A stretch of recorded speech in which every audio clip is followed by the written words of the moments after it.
at this time, I would like to move forward and bring on Bekah McNeel from Christianity Today. And let me see if I can bring her onto the screen here really quick. All right. There we are. Hello.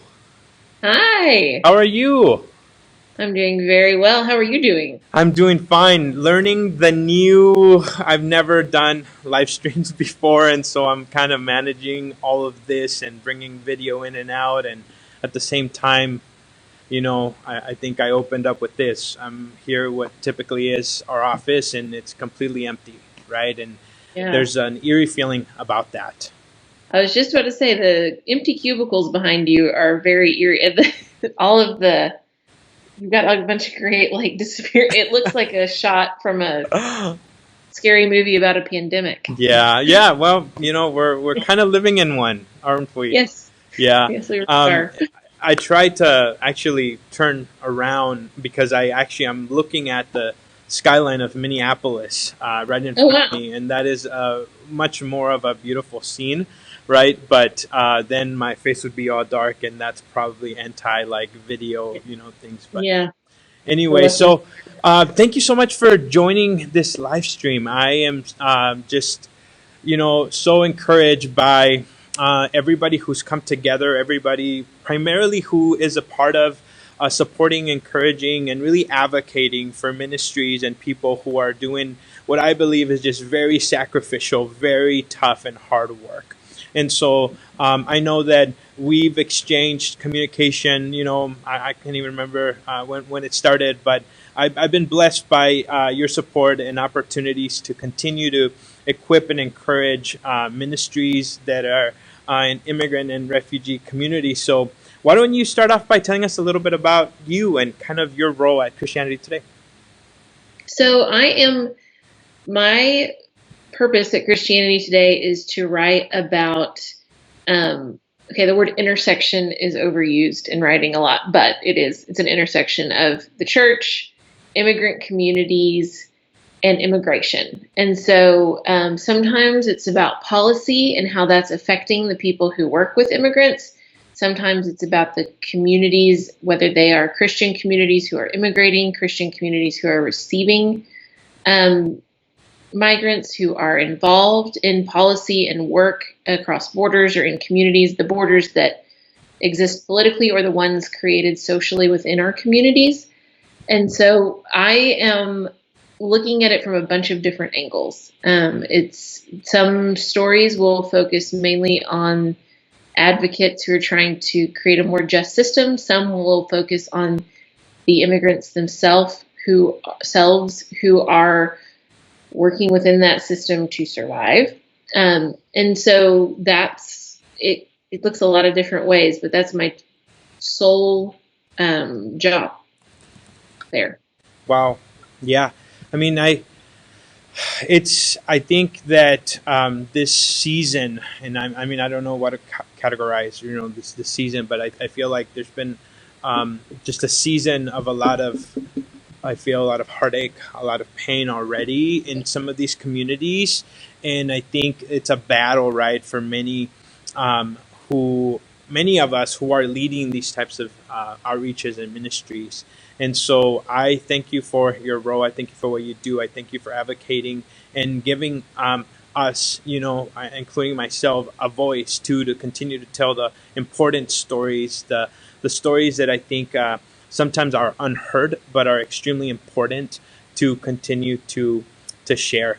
And so I wanted to ask you a couple of questions, primarily in regards to COVID-19 and this pandemic that we're living in. And so I just wanted to see, because I know that in your role, you probably are hearing from many people from all across the nation. And so what is that you're hearing from immigrant and refugee communities across the nation? So, what, as opposed to policy stories where there's policies that are directly targeting immigrant communities exclusively, COVID is everywhere. And But the data is starting to flesh out, like it's not early in the story. It was this affects everyone, equal opportunity, disease, that narrative, and I think we've pretty much moved past that to see that no, certain communities are more impacted than others, both by the outbreak, by the way that the disease attacks the body, and by all of the economic and social effects that follow. And immigrant communities typically are part of the sectors of the economy, the parts of our communities, the housing situations that are most affected. So if you were to overlay all of the different risk factors, access to healthcare, access to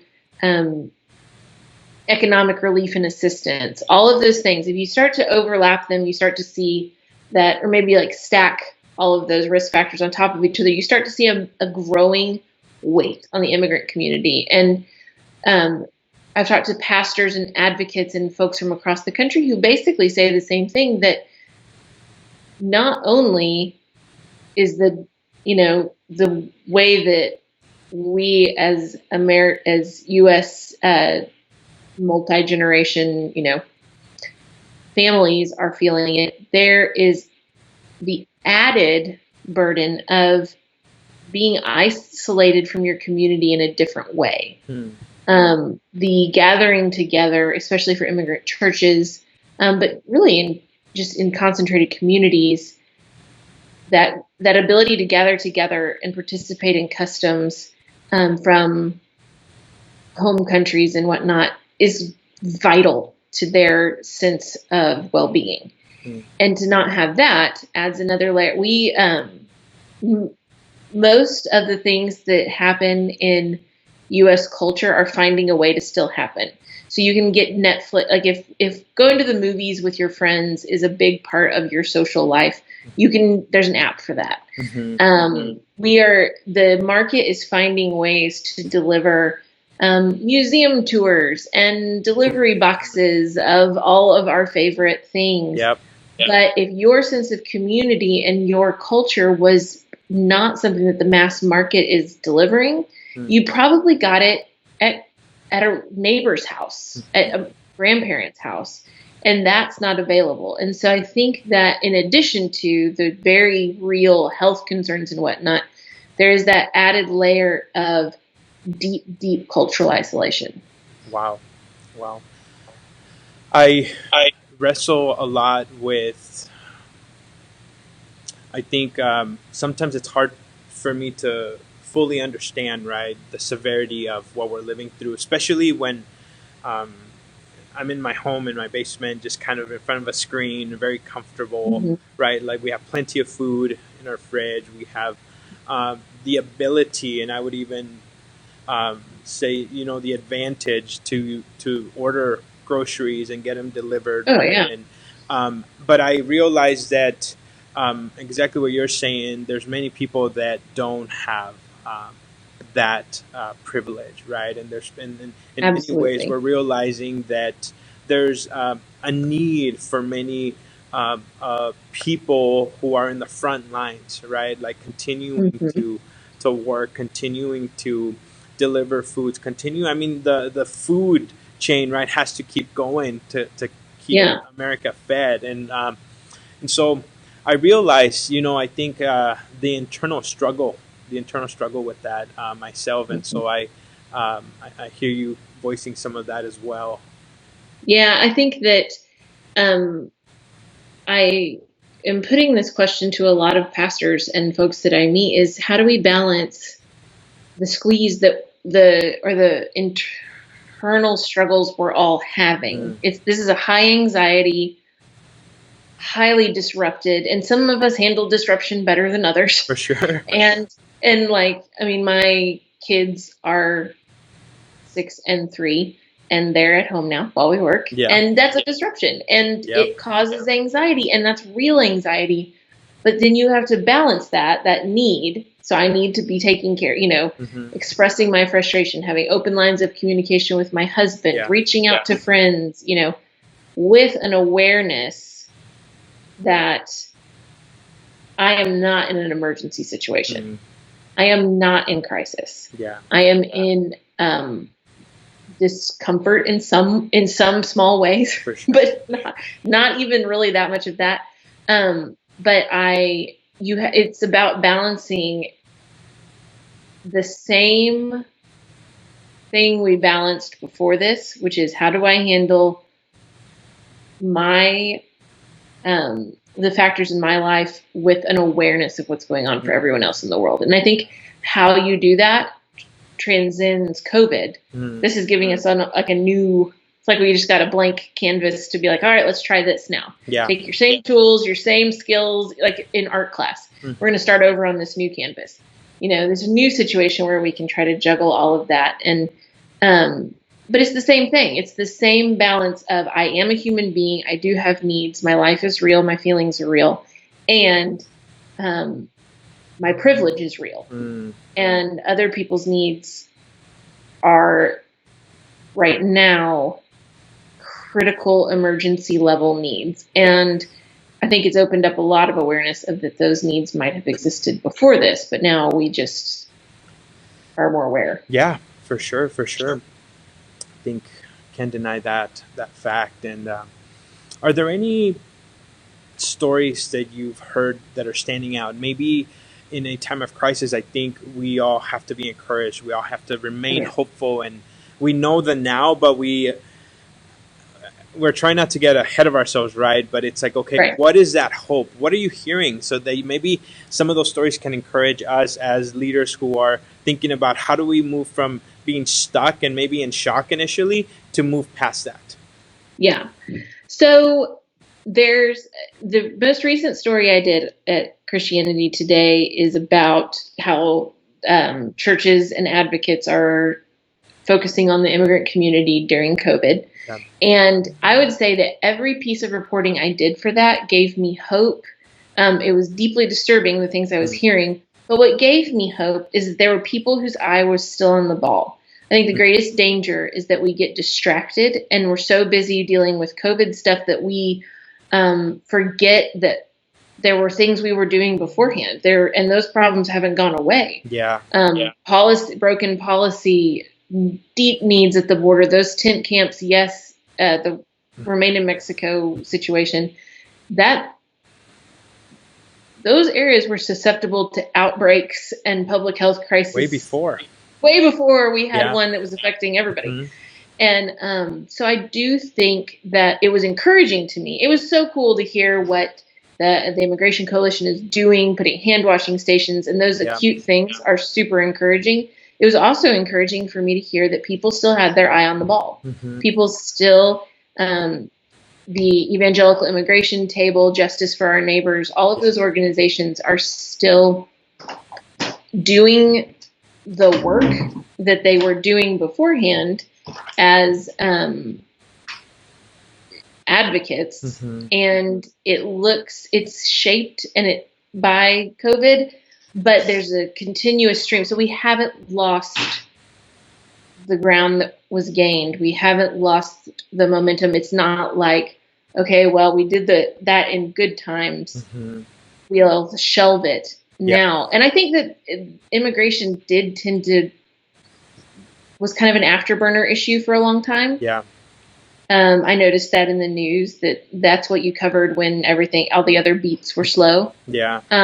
Or when there was a big, like, acute crisis, like when people died or there was a horrific, flare up. Yeah. And I think that we have come really far in our attention to these issues. And I'm really happy that people haven't forgotten and that the same reliable sources were doing the same reliable work. That was an encouragement to me. Yeah. And that is encouraging. And I feel like, as I've been connecting with some leaders who have contributed to this summit, right?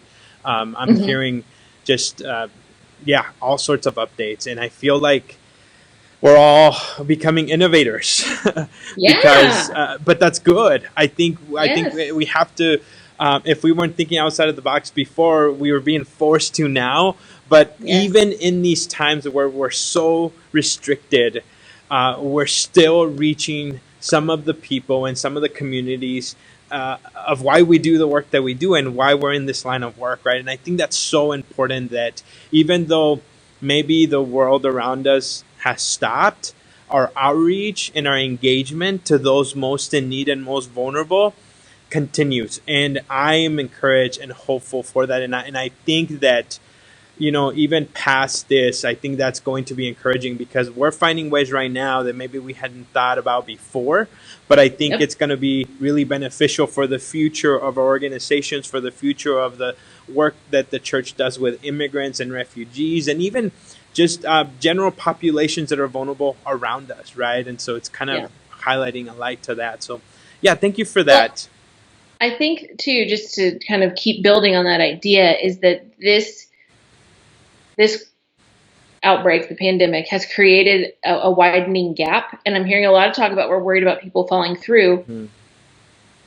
What's going to rush in to fill the gaps that are opening up are either really destructive policies from those who would seek harder lines on immigration and more punitive structures, or people who are doing the work of y'all's work and the work of the people who are at the summit can rush in and be just as innovative and take advantage of those gaps and look for places where the rules have changed and capitalize on that. Yeah. And so I think that there's going to be a battle for the new opportunities that have opened up, and I'm really want to encourage all of your participants to rush into it. Yeah. Yeah. No, that's good. That's good. Um, Are there any resources that you would like to point people towards? I know that I've been following just a few that I see through your Twitter and emails and things like that. But are there any that stand out that maybe might be beneficial for those of us, who are doing work with vulnerable populations, like we should have at our hand right now? Um, I think a lot of what's on Christianity Today right now are going to be good resources to make sure that you, the workers, have your are daily aligned. I think that this is going to go on a long time, and so we do need to tend to our anxieties, our concerns, and there's a lot on there. There's a new podcast called, I think, Prayer Mid Pandemic. There are lots of prayer guides. And I think that when you look to Christianity Today, that you're going to get a lot of that resources to fill yourself up and to keep yourself healthy so that you can keep doing this work. And we'll continue to get stories out and whatnot, but what I would encourage people to look to Christianity Today for is for that leadership component, to make sure that your leadership continues to be healthy and aligned spiritually, so that you're not, so that you're still around in 6 months, so that you're Yeah. not burning out. Yeah.